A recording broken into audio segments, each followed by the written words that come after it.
Olá, está começando mais um Viva Mulher. Vamos falar sobre saúde mental e no trabalho, por que não? Roda a vinheta. Então vamos logo começar a falar sobre esse assunto para lá de importante, saúde mental feminina.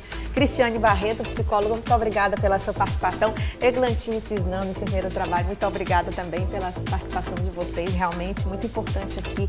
Vamos falar um pouquinho sobre um tema complexo, né? Como a gente já estava ali conversando, né? Mas necessário, porque a gente está também no mês de Setembro Amarelo, mês de prevenção ao suicídio, e eu queria que vocês me dissessem, era isso. Existe realmente essa ligação, né, de as pessoas que às vezes têm esses pensamentos suicidas porque não estão indo simplesmente bem em suas carreiras ou nos seus trabalhos ou estão chegando sobrecarregadas em casa? A gente está falando principalmente de mulher, né? Nós somos 3 mulheres aqui que nós sabemos, né, realmente assim, a responsabilidade, né, de estar assim encaminhando um lar, né, enfim, com famílias formadas ou não, a gente sabe que a gente também carrega isso com a gente, né, de trabalhar fora, e a gente também tem as nossas vontades também fora do nosso trabalho social, os nossos amigos, enfim. A gente carrega isso, né, pela nossa história, pela nossa cultura, né. Mas como é que está esse cenário hoje? Vocês que lidam diretamente com isso, né, que são profissionais também, que lidam com esse assunto, o que se passa na cabeça dessas pessoas, assim, Cristiane? Vamos começar por você. Está aqui pertinho de mim, a Glantine fala já, não se preocupe, também vai entrar no assunto. Aqui tem muito assunto, tem muito né? assunto, né? Principalmente por termos, né, muitas mulheres hoje no mercado de trabalho, né? A gente vê que isso tem evoluído, mas a mulher com uma jornada infinita de responsabilidades, né? A gente foi evoluindo nesse mundo do trabalho, mas as outras obrigações continuaram. E parece que quando nasce uma mulher, já nasce uma culpa, né? Aquela sensação de ter que dar conta de tudo. E aí a gente entende que parte dos nossos problemas começam pela falta de equilíbrio. De ter que dar conta de tudo, de não saber definir os limites. Ou pensar que tem que dar conta. Exatamente, né? Porque a gente é movido pelos nossos pensamentos, mas nós não somos os nossos pensamentos, né? Mas muitas vezes a cultura, as crenças, esse lugar de empoderamento feminino que eu tenho que me colocar, né? Num espaço que foi aberto há pouco tempo, para a mulher se dedicar ao trabalho. Então, muitas vezes, esse ter que dar conta é uma crença que já foi sendo construída e a mulher vai se perdendo nesse lugar, né, faltando o equilíbrio. E aí a gente vê aí inúmeras mulheres tentando se dedicar nessas múltiplas tarefas e com consequências na sua saúde. A gente fala da integralidade biopsicossocial. E aí eu até trago aqui situações em que essa mulher ela assume vários papéis e no final ela tem a sensação de que realmente não dá conta, né? Entra num estado de exaustão. E aí quando o corpo dá o alerta, né, Eglantine? Você concorda com a Cris quando a gente fala sobre isso? E é interessante que ela traz aquela coisa do eu tenho que, né? E o que na nossa vida, né, no nosso dia a dia, a gente escolhe, né? Porque quando você tem que, você tem independente do que aconteça, né? E dentro do nosso dia a dia, principalmente o trabalho, já que a gente passa a maior parte do nosso dia dentro do trabalho, né, é onde os colapsos, eles vão muitas vezes aparecer. Porque quando a gente está dentro da nossa vida, né, do nosso social, familiar, muitas vezes você consegue postergar certas situações. E dentro do trabalho, né, dentro desse convívio social no trabalho, muitas vezes as mulheres se veem dentro de situações, seja de preconceito, né, seja de realmente adoecimento real, em que ela se sente, e agora? O que eu faço? Né? E aí a gente entra muito no tema até da campanha do Setembro Amarelo, né? Que é se precisar, peça ajuda. Mas não só na prevenção ao suicídio, mas no antes, né? No eu tenho que. Você tem mesmo? O que desse eu tenho você pode escolher? Eu escolho, né? Então, assim, é muito delicado, porque quando a gente vai falar, né, aparece tudo muito fácil, porque no dia a dia as coisas se somatizam muito. Você vai apenas fazendo, né? Assim, às vezes é no automático, né? Isso. E o problema do automático é que uma hora ele dá problema. E quando ele dá o problema, né, quando tem ali aquela crise, o que a gente conhece de uma crise de ansiedade, onde a pessoa realmente fica paralisada, os batimentos cardíacos, eles aceleram realmente. Muitas vezes a gente vê na emergência que as pessoas chegam achando que estão infartando, né? E é uma crise de ansiedade, né? Então, quando ele para, já é porque o corpo simplesmente diz, eu não aguento mais. Sim, eu já ia dizer, né? O corpo pede ajuda também, né? Tem uma hora que aí não dá mais realmente. Isso você estava me dizendo que isso aí é como se fosse uma rotina? Quase não. E tem muitos casos. Muitos casos. E a gente vê, né, aí nos últimos 2 anos, né, quando a gente foi saindo da pandemia, né, e voltando ao normal, porque eu não vejo que a gente retornou ao normal, porque as coisas elas não voltaram a ser como era antes, tanto pro bem como pro mal, assim, né, no sentido de a saúde mental, ela realmente veio com muita força, né, as pessoas estão cada vez mais falando e eu acho que isso é um avanço, né, antes ainda existe um tabu muito grande, né, relacionado à saúde mental, mas os paradigmas eles estão sendo quebrados, né, dentro das empresas a gente vê muitos programas de saúde mental, né, ali principalmente com uma psicóloga fazendo um plantão psicológico, então isso ajuda muito nessa quebra, né, mas infelizmente dentro das emergências a gente consegue ver claramente uma crescente nas doenças relacionadas à saúde mental. E a gente estava falando sobre a volta, né? Assim, talvez não seja a mesma coisa. Eu não sei, eu tenho a impressão de que antes na pandemia a gente via assim a saúde mental numa grande vitrine, assim, bem, né? Todo mundo falava sobre isso, aquelas pessoas que realmente achavam que precisavam de ajuda às vezes procuravam, não, empurrando ali com a barriga. E parece que assim quebrou-se a vidraça nessa pandemia, que o que a gente teve de pessoas até próximas de nós, assim, tendo esses pequenos surtos ou se mostrando o seu outro lado, né? Assim, o lado da ansiedade, que às vezes a gente não percebia. E até mesmo crianças. A gente vê, assim, crianças de 10 anos. Eu conversei no outro programa com a Lucinaura Diógenes, né? Mãe da Bia Dotti, que tirou a própria vida com 13 anos. Ela dizendo, olha, lá no instituto, às vezes, tem crianças com 10 anos que aparecem já com pensamentos suicidas. Assim, eu vejo que parece, a sensação que a gente tem de que realmente não vai mais voltar a ser, né, como era. Mas, por outro lado, a gente vê isso de uma outra forma que a gente pode dizer até, sei lá, positiva. Parece que as pessoas estão mais encorajadas a isso, né, a buscar ajuda, a se mostrarem mais. Porque antes tinha esse estigma também. Sim. Né? Eu acredito que a sua fala é muito coerente, né, com o que a gente tem vivido, porque é como se assim, não dá mais para esconder, né, Joana? Não tem mais como esconder. Nem embora a gente ainda perceba que alguns casos não são relatados, né, muitos casos não são relatados, principalmente no ambiente de trabalho, principalmente voltado para a mulher, porque a mulher já tem esse estigma de ser frágil, né, mais vulnerável, e parece que para estar no ambiente de trabalho você precisa ser forte, como se fosse possível. Porque se você sair da trilha, é louca. É louca. Então, assim, a mulher é vulnerável, a mulher é mais sensível, né? E ao invés de usar essas habilidades como potencial criativo, né, de estruturar aí novos projetos, novas áreas, porque a mulher tem mais facilidade, né, nesse desenvolvimento de um pensamento mais sistêmico, isso é utilizado ainda como uma crença limitante, como algo ruim. Então, a gente não quer expor. Só que agora, pós-pandemia, a gente não tem mais essa opção. E aí as crianças, elas são reflexo desses adultos que não conseguem lidar com a própria saúde mental, né? Tanto adultos em casa, que exercem a função paterna e materna, quanto os próprios orientadores, né? Os professores que estão ali no dia a dia dessas crianças. Então, nós não nos preparamos para uma situação como essa e agora eu digo que colapsou, né? E a gente tem que cuidar disso de uma forma mais consciente e responsável. E falar, abrir espaços como esse é o primeiro passo. A gente precisa falar sobre. Antigamente tinha-se isso, né? Essa parede, assim, né? A gente conversando também sobre isso com a Lucinaura, ela dizendo, olha, quando Bia faleceu, a gente não podia falar no assunto, né? E a gente às vezes queria falar sobre isso. E os parentes não queriam, não falavam sobre isso, achando que a gente não tinha por que falar sobre isso, não queriam machucar a gente. Mas às vezes a pessoa está ali, a pessoa também quer falar sobre isso. E é importante que a gente fale também.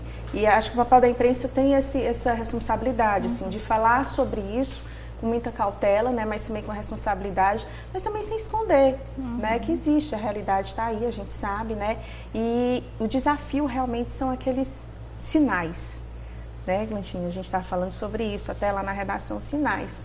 Que sinais difíceis, viu, da gente ver, né? Principalmente ou em criança ou em adolescente, que se confunde muito. Isso é fase de adolescente, né? Às vezes confunde, tá dentro do quarto, mas ninguém sabe o que está se passando lá dentro do quarto, né? É difícil você atentar para esses sinais, mas é preciso ter esse olhar, assim, mais peculiar, né? Mais acolhedor, de você perguntar para outra pessoa, como é que você está hoje? Tudo bem? Está precisando de alguma coisa?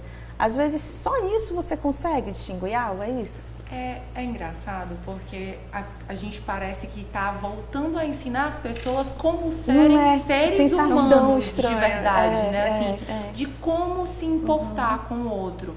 Né? Não sei se no período ali de isolamento as pessoas realmente se voltaram mais para si, mas a sensação que eu tenho, não sei se na sua vivência, né, nas minhas conversas, né, principalmente aí desse último ano para cá, é que a gente tem realmente voltado a ensinar as pessoas a se importar com o outro, a olhar para o outro, para o comportamento do outro. Recentemente eu atendi uma colaboradora no meu ambiente de trabalho, onde ela detectou um sinal de uma crise de ansiedade na colega do lado. E ela só conseguiu fazer isso porque ela viu uma mudança no comportamento dela e ela pensou, poxa, ela não é assim. Será que ela tá bem? Eu vou perguntar. Quando ela começou a conversar, ela entrou numa crise de choro e aí ela já ajudou, encaminhou ali para o hospital, né, para a emergência. E ela falou, se eu não tivesse perguntado, se ela tivesse ido para casa com aquela angústia, sabe? Ali a gente vê a importância que o outro pode ter na vida de qualquer pessoa, né? É perguntar, é se importar com o outro que está do seu lado. Às vezes ele não tem aquele comportamento explosivo de ser arrogante, de ser um pouco ignorante com você, e você se perguntar, poxa, será que essa pessoa está bem? Não... saber conduzir um pouco as coisas e se importar realmente com o outro. Né? A gente estava sábado num evento que falava muito sobre os primeiros socorros psicológicos. E é uma prática que eu gosto muito de disseminar para as empresas. Porque você sabe se alguma coisa acontecer aqui nesse ambiente e você sabe que precisa ligar para um 190. Gente, eu sabia nem que existia isso. Primeiro socorro psicológico. Assim como os primeiros socorros gerais. A saúde mental faz parte da nossa saúde. Né? Então, nada mais justo do que ter um procedimento para você cuidar disso também, para você fazer ali o primeiro atendimento nesse isso caso. É essencial, isso é muito bom. Muito bom. Você também, nos atendimentos, Cris, você percebe isso, que há esse sentimento mais retido, assim, talvez que por isso alguns procurem até ajuda psicológica, né? Sim, né?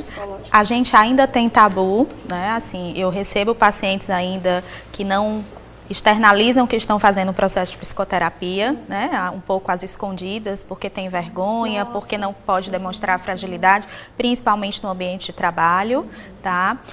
Talvez pelo aspecto do psicológico, a gente não ter como mensurar, né, como identificar como numa doença física, eu sei que é exatamente aquela parte específica do corpo, e parece que saúde mental é algo que está desassociado, né?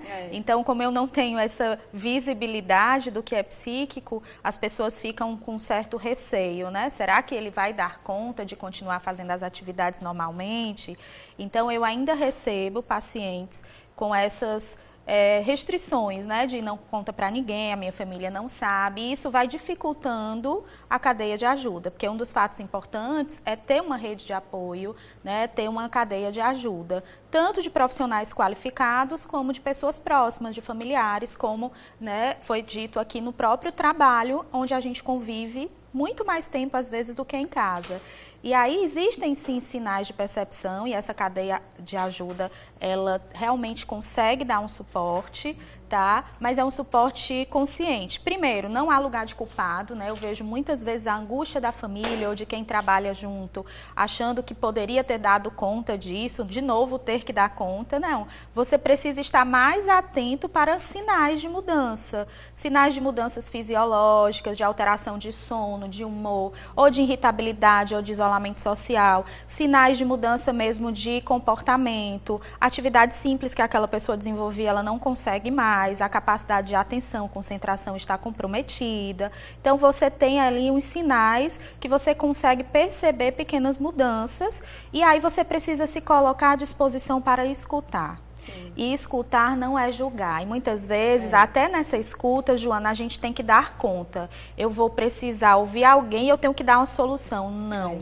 Né? E muitas vezes, esse ter que dar uma solução, às vezes atrapalha. Porque a pessoa não se sente acolhida, ela se sente julgada. Então, apenas escute, ofereça o seu ombro, né? Pegue na mão, acolha. Procure locais de atendimento que possam auxiliar essa pessoa com profissionais qualificados, se ofereça para ir junto. Então, isso é simples, né? Não é tão complicado assim. Mas aí, se a gente não fala sobre, as pessoas não têm habilidade até de saber como lidar com isso, né? Você estava falando aí, né, em relação ao olhar do outro também no trabalho, né? Você tem uma pessoa que às vezes faz esse tratamento, aí o outro diz, será que realmente ela é capaz de lidar com algum tipo de situação, né? Ou ele, por causa disso, quer dizer, o profissional já tem também que pensar nesse outro caminho, né? Porque você tem que estar tratando também a questão do pensamento dessa pessoa que já vem com esse preconceito, né? com esse estigma já do trabalho, para depois realmente chegar ao cerne ali da coisa, né? Que é onde você precisa estar trabalhando ali aquela sementinha, né? É muito complicado também. Tem que ter uma conscientização geral, né, Eglantina? Acho que passa muito por falar sobre, né? Estar cada vez mais em processo de autoconhecimento, né? E é engraçado quando a gente fala assim, a fraqueza, né? E aí eu já fiz essa pergunta, o que é fraqueza? Fraqueza é se conhecer o suficiente, saber quais são os limites. E saber que preciso de ajuda. Isso. E é interessante quando você inicia um processo, né? E isso eu falo de realmente acompanhar muito de perto muitas pessoas que fazem esse processo de psicoterapia dentro do ambiente de trabalho, né? Que hoje a empresa onde eu trabalho, ela disponibiliza isso para os colaboradores. E quando elas vão falar, elas chegam pra gente e dizem assim, eu achei que era fraqueza, que meu gestor ia chegar pra mim dizendo que eu era louca, né? Mas eu descobri o que é fraqueza e isso não é. É como se o processo de autoconhecimento, né, de cada uma delas tivesse dado asas para que elas realmente soubessem quais são os limites, o que é cada coisa, entender cada sentimento. E isso dá asas até para quem está ao lado. Porque a partir do momento em que você passa a conhecer e conviver com alguém que se conhece também, que sabe quais são os seus limites, entende quais são os sentimentos, coloca cada coisa na sua casa, né? Cada coisa ali no seu devido lugar, você meio que, vamos dizer assim, contamina para o bem aquelas pessoas que estão ali ao seu lado, né? E é muito interessante quando a gente fala, principalmente mulheres líderes, são um público muito, como é que eu posso dizer, delicado. Porque estão sobrecarregadas? Não. A sobrecarga muito grande, porque além do trabalho, né, dentro do corporativo, existe o trabalho em casa, filhos, marido. Então, e a responsabilidade de uma série de pessoas que dependem do trabalho dela. Né? E são mulheres que precisam cada vez mais se autoconhecer e estar cada vez mais ali, mergulhadas em si, para entender qual o momento de realmente pedir ajuda e entender o que é fraqueza e o que não é, né? Principalmente nessa relação do trabalho, porque eu escuto isso muito de muitas líderes. Existem 50 pessoas que dependem de mim e a pergunta que eu faço para elas é: o que essas 50 pessoas vão fazer se você não estiver bem?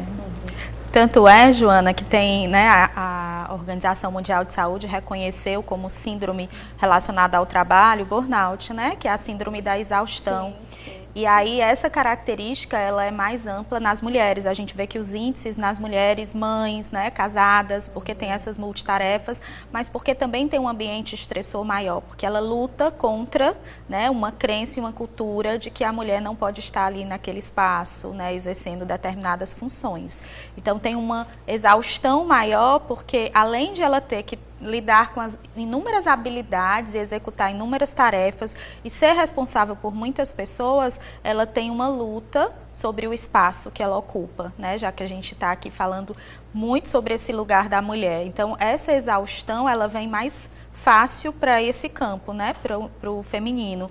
E também, se a gente for falar sobre isso, né, a gente traz aí uma história de lutas de gerações. Então, mulheres que hoje, né, sustentam, às vezes, sozinha, né, suas casas, seus lares, que passaram por histórias também difíceis e que já vêm para esse ambiente fragilizadas. E aí hoje a gente fala muito sobre segurança psicológica também no ambiente de trabalho, né? Que é um tema que a gente tem conscientizado muito as empresas para que tenha esse ambiente seguro psicologicamente. E o ambiente seguro é aquele em que a pessoa pode ser ela mesma, ela pode se manifestar, ela se sente acolhida, ela se sente à vontade para colocar quando ela não está bem, para manifestar os limites, né? Esse espaço e esse lugar. E a gente tem visto dentro das empresas que isso tem gerado resultado tanto para a saúde, né, das pessoas, quanto para as organizações.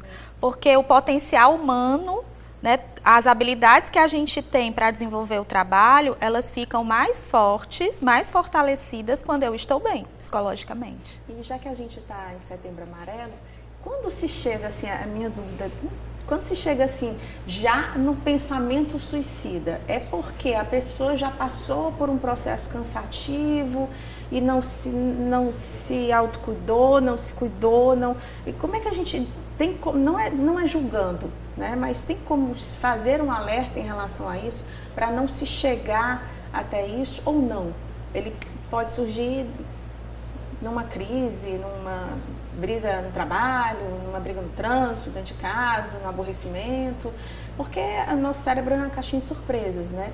Acho que nem tem como a gente saber realmente. Mas o primeiro passo seria a pessoa identificando que tem aquele problema, é procurar o profissional também, né? Vamos lá, né? É delicado. As pessoas, assim, essa questão ela é delicada porque não é multifatorial. Quando a gente está falando do aspecto do suicídio, ele é multifatorial. E não tem nenhum estudo, nenhum dado científico que a gente possa dizer assim, ó, é aqui, né? Existem algumas teorias que falam de caminhos, né, de fases, outras já até falaram, não adianta como a fase do luto, né? Algumas pessoas até já conhecem, mas não, gente, nem todo mundo vivencia todas as fases do luto, porque o ser humano, ele é embutido dessa questão biopsicossocial. Então, dependendo da minha história de vida, das minhas crenças, né, de como eu fui constituído, né, biologicamente, também isso vai delimitando aí a minha forma de lidar com cada situação, tá? Não é a situação em si, mas é a forma como eu lido com ela que me faz não estar bem, que me faz, de repente, desenvolver um transtorno ou adoecer, né? Existem aí alguns estudos sobre depressão, né? Mas nem todo mundo que tem depressão tem ideação suicida. Quando você identifica, você consegue fazer ali um tratamento, acompanhar, e aí não chega a ter nem pensamentos negativos, né? Mas a gente não pode associar que só quem tem ideação suicida é quem passou por um processo de depressão, tá? Existem sinais, como a gente já falou aqui, de mudanças, né? O primeiro e o mais importante sinal é a desesperança. Então, quando a gente está associando a questão da ideação suicida, a gente vê um indivíduo com desesperança. Não necessariamente ele vai pensar, né, já numa ideação, mas ele pode trazer assim um pensamento tipo, nada dá certo, tá tudo errado. Negativismo. Sempre pensamentos negativos de que não funciona, eu não sirvo para nada, a minha vida não tem sentido, né? E muitas vezes, que é um mito, tá? As pessoas dizem assim, quem pensa realmente em suicídio não dá alerta. Não é alerta, né? Mas às vezes tem sim pessoas que se comunicam. Então, falar sobre isso, né, não negligencie, tá? Não ache que está querendo chamar a atenção. Isso é um mito, né? É um dado importante, é um alerta. Não deixe passar. Né? É interessante quando a gente fala assim, né, que não dá sinal. Você não estava atento também? Porque as pessoas, elas pedem ajuda da forma como elas se sentem à vontade, né? A minha forma pode ser falar. A sua forma pode ser ficar mais sozinho, né? Ficar ali, realmente evitar estar com pessoas. Isso também pode ser um sinal. Então, estar atento também ao outro, né? E é muito complexo quando a gente fala estar atento ao outro, mas e eu? acho que a gente precisa ter justamente essa coisa multifatorial, assim, muito um olhar multi né? Realmente para o outro e para mim, né? Para entender realmente o que são os sinais. Eu acho essa frase, eu sempre escuto essa frase e eu digo, tá, mas o que são? O que é falar para você? É alguém olhar para você e dizer, eu quero tirar a minha própria vida? E se alguém chegar para você e falar isso, o que você vai fazer? A maioria das pessoas fala que é besteira, porque eu já escutei isso muitas vezes dentro do ambiente de trabalho. Ou o mito de quem quer não vai falar, né? Isso. Então, acho que é muito de realmente desmistificar. E é um trabalho de formiguinha o que a gente faz, porque, vamos olhar para 10 anos atrás, a gente já teve uma evolução. Então, eu sou muito esperançosa em o assunto relacionado à saúde mental amadurecer tanto que daqui a 10 anos as pessoas já entendam que as pessoas dão sinais, né, de acordo com a sua personalidade, de acordo com como ela se sente bem para isso. Gente, já acabou nosso tempo, acredita? Eu acho esse assunto tão fascinante, é sério, sobre comportamento humano, sobre saúde mental, principalmente envolvendo mulher, que eu já pensei até em dizer, não, vou estudar sobre isso. Aí eu me vejo na reportagem, vou fazer as matérias sobre comportamento também, que são bem interessantes, mas é muito bacana, é um assunto bem complexo, mas é um assunto que quanto mais a gente vai conversando, a gente vai se descobrindo, vai descobrindo tanta coisa, né, identificando tanta coisa às vezes na gente. Não, peraí, realmente eu acho que eu podia ir ali, né, e tentar olhar mais para mim, né, tentar fazer algum acompanhamento também, né, a gente mesmo conversando, a gente vê alguns pontos que a gente precisa cuidar, né, e isso é muito bom. Eu não sei se vocês também se sentem assim, mas eu também me senti demais, assim, nessa conversa hoje, foi muito proveitosa. Obrigada pela participação de vocês. Vamos falar um pouquinho sobre o trabalho de cada uma, rapidamente. Eu sei que sigo vocês já nas redes sociais, viu, gente? Assim, quem quiser acompanhar, tem muito conteúdo bacana, né, tanto da Cristiane como da Eglantine. Cristiane, me fala aí um pouco a tua rede social para quem está em casa, se quiser acompanhar e ver algumas dicas também, orientações sobre cuidados com si mesmo, né, com a saúde mental. Tá ótimo, né? Então, como psicóloga, eu hoje atendo na clínica, na Casulo Bem-Estar e Desenvolvimento. Então, o nosso @ é casulo_desenvolvimento. Nós temos hoje 15 profissionais que atuam em diversas áreas, mas também atuam com projetos em empresas. E hoje nós estamos construindo uma comunidade que é multifatorial, tem vários profissionais envolvidos, que é a comunidade de saúde mental no trabalho, né? Que a gente tem aí desenvolvido alguns projetos importantes no mundo do trabalho relacionados à saúde mental. Então, sigam aí o nosso trabalho, a gente tem muitas dicas, né? Esse canal de comunicação é importantíssimo, porque é a primeira etapa para a conscientização. Não só nesse mês, viu, gente? Mas não, o restante do ano. O ano inteiro, né, muito bem. E você, Eglantine? Bem, gente, meu maior trabalho realmente é dentro do LinkedIn, né? Onde eu realmente produzo muitos conteúdos voltados para a saúde do trabalhador, né? Como enfermeira do trabalho, né? Levar tanto assuntos relacionados à saúde mental, mas também voltados à ergonomia, né? Quais os programas de saúde que a gente consegue estar levando qualidade de vida para as pessoas dentro do ambiente de trabalho. Então, quem quiser me seguir lá no LinkedIn é Eglantine F. Cisnando, né? Eu procuro produzir bastante assuntos, bastante conteúdo voltado para saúde e qualidade de vida. Muitíssimo obrigada pela participação de vocês, foi ótimo, bom estar com vocês, contar com você. Até a próxima, gente, a gente fica por aqui, tchau, tchau, até o próximo Viva Mulher.